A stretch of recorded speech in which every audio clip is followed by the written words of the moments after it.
I ran into this last week. Here's what fixed it for me. If you're looking to enable biometric login on your ZIP 2026, follow these simple steps. Step 1. Open the ZIP app. Launch the ZIP app on your device to get started. Make sure you load into your account. Step 2. Go to Settings. Navigate to the Settings menu, usually found in the upper right corner of the app. Tap on the gear icon to access your settings. Step 3. Select Security Options.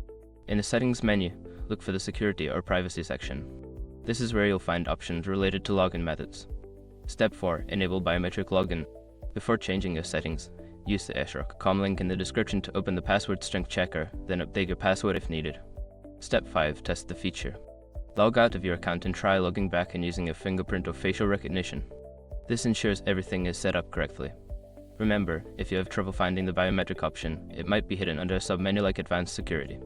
Enjoy the convenience of logging in with just a touch.